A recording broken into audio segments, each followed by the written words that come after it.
Perkenalkan, kami dari kelompok Cypher akan menjelaskan tentang NP Completeness and Reducibility. Ini adalah anggota kelompok Cypher. Yang pertama ada Ahmad Fahri Mirpanda, yang kedua Muhammad Aidan Dava, dan saya Muhammad Umar Mokhtar.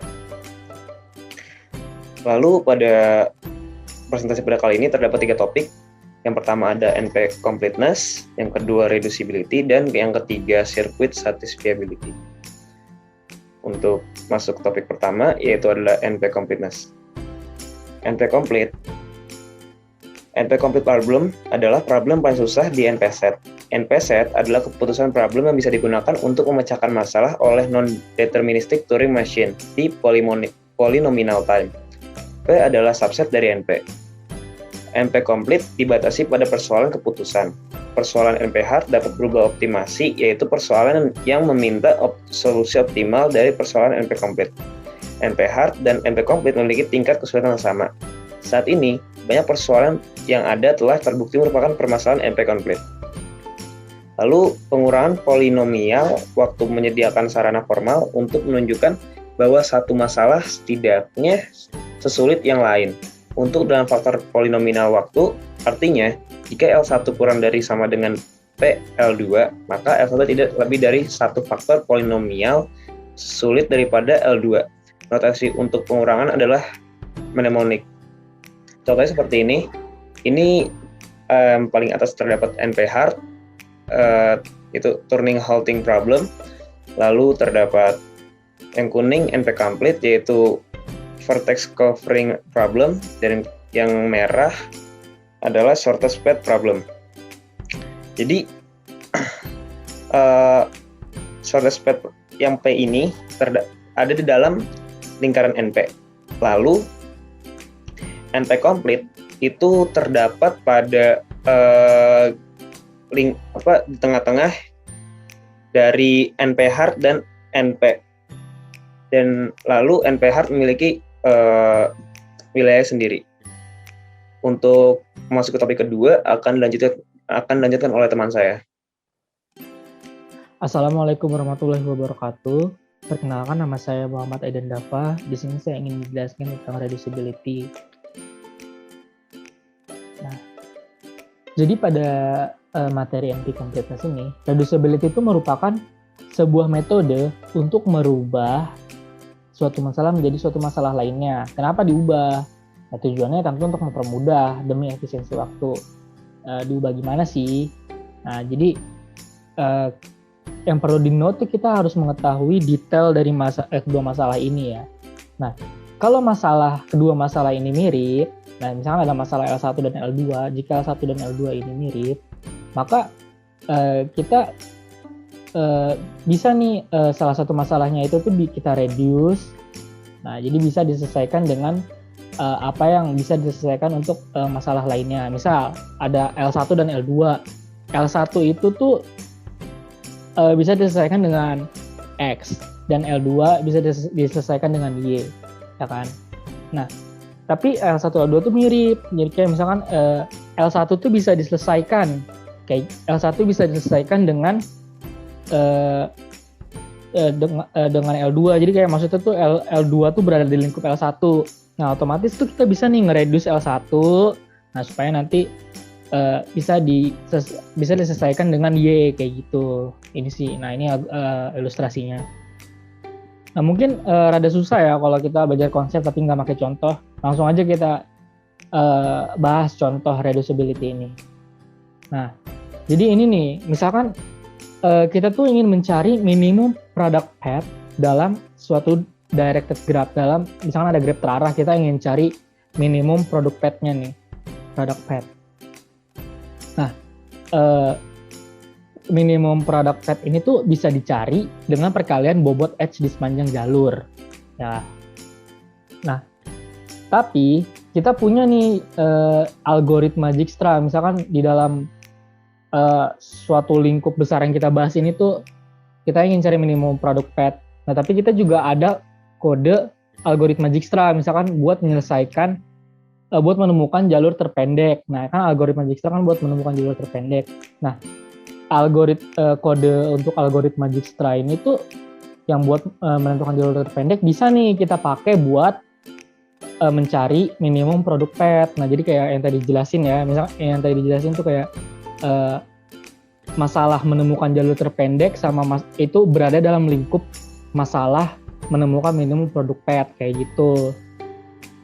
Nah, otomatis ya kita bisa dapat log dari semua bobot yang udah kita gunain pada saat algoritma Dijkstra itu. Log ini maksudnya kayak ya informasinya lah, informasi yang diperlukan. Nah, jadi akhirnya kita bisa menemukan minimum produk pet dengan algoritma Dijkstra tanpa harus menulis kode tambahan atau kode baru gitu, atau function baru. Nah, kayak gitu. Nah, ini contoh keduanya di Sudoku nih. Nah, kan seperti yang kita ketahui ya, jadi di Sudoku tuh ya kita pengen maksudnya dalam satu baris, permainannya itu dalam satu baris, satu row tuh nggak boleh ada angka yang sama, ya kan? Nah, ya karena intinya kayak begitu, misalkan kita pengen buat kode kunci jawabannya, ya kan intinya nggak boleh ada angka yang sama ya di tiap baris. Nih di baris 1 nggak boleh ada angka sama, row juga nggak boleh ada angka sama, ini juga, ini yang kedua juga. Nah, otomatis ya jelas banget nih ini permasalahan yang mirip dan ya tentu saja bisa kita selesaikan dengan satu kode aja kayak gitu. Nah, semoga udah mulai paham dengan konsep reducibility. Nah, materi selanjutnya bakal dilanjut oleh teman saya, Ahmad Fahri. Ya, selanjutnya saya akan menjelaskan tentang topik terakhir, yaitu circuit satisfiability. Jadi terdapat lemma bahwa jika kita dapat membuktikan bahwa satu masalah termasuk NP konflik, maka kita bisa menggunakan reducibility polinomial untuk membuktikan bahwa masalah lain adalah NP konflik. Nah, pada circuit satisfiability problem ini, kita akan menggunakan problem circuit satisfiability untuk mendasari lemma yang tadi telah disebutkan. Circuit satisfiability problem adalah jenis problem yang berasal dari sirkuit kombinasional boolean. Ini menentukan bahwa sirkuit yang dibahas termasuk satisfiable atau tidak. Maksud dari satisfiable atau tidak itu adalah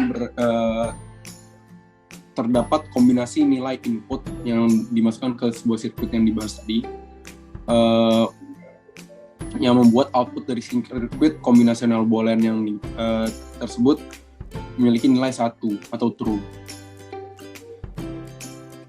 Misalnya sebagai contoh, sirkuit di samping memiliki satisfiable input berupa x1 sebenarnya 1, x2 sebenarnya 1, dan x3 sebenarnya 0. Jika ketiga input ini dimasukkan ke dalam sirkuit tersebut, maka output dari sirkuit ini akan menjadi 1, dan sirkuit tersebut akan termasuk menjadi satisfiable circuit. Jika terdapat sirkuit yang tidak memiliki input apapun, yang tidak memiliki kombinasi input yang bisa membuat nilai output dari sirkuit tersebut menjadi 1, maka sirkuit tersebut tidak disebut satisfiable dan dinilai tidak diperlukan dalam sebuah rangkaian. Jadi kita akan membuktikan bahwa circuit satisfiability problem termasuk NP complete. Untuk melakukan itu, maka kita harus membuktikan terlebih dahulu bahwa circuit satisfiability problem termasuk NP. Diketahui terdapat algoritma yang disebut A yang memiliki fungsi untuk melakukan verifikasi terhadap solusi dalam waktu polinomial dan akan mengambil input berupa sirkuit C dan sertifikat, lalu akan menghasilkan output boolean yang akan melakukan encoding terhadap output dari edge dalam sirkuit C tersebut. A akan melakukan operasi ke tiap gerbang pada C, dan jika benar semua, maka output akan menjadi 1 atau benar, dan jika tidak, maka akan menjadi false.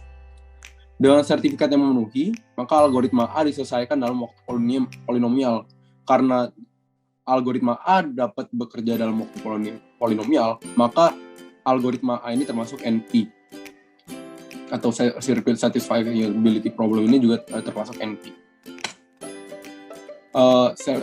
Dan kita akan membuktikan bahwa circuit satisfiability problem termasuk NP-hard. Misalkan terdapat sebuah variabel L, yaitu sebuah bahasa dalam NP, F, yaitu algoritma yang digunakan untuk reduksi dalam waktu polinomial yang akan memetakan string X yang berada di dalam L ke sirkuit C sama dengan Fx. M merupakan sirkuit mapping dari konfigurasi satu ke lainnya. Kita akan membahas terlebih dahulu bagaimana algoritma F akan bekerja. Untuk input X, F akan membuat sirkuit C yang mengandung banyak instansi dari F. Jika X berada di dalam L, maka akan terdapat input yang satisfiable untuk C. Input ini akan disebut Y. C akan mengambil input algoritma A, X, dan Y, dan A merupakan algoritma yang berjalan dalam waktu polinomial. Jika C tidak satisfiable, maka algoritma tidak akan mengembalikan nilai true karena kebenaran A. Itu pula sebaliknya. Jika algoritma mengembalikan nilai true, maka C termasuk satisfiable. Algoritma ini berada di dalam ruang polinomial karena berjalan di dalam bentuk polinomial. Oleh karena itu, bisa dibuktikan bahwa circuit satisfiability problem termasuk NP-hard. Karena circuit satisfiability problem terbukti termasuk ke dalam NP dan juga NP-hard, maka secara langsung circuit satisfiability problem termasuk ke dalam NP-complete. Dengan itu, maka kita dapat menggunakan reducibility polinomial untuk membuktikan bahwa masalah lain adalah NP-complete. Sekian dari kelompok Cypher, kurang lebihnya mohon maaf. Wassalamualaikum warahmatullahi wabarakatuh.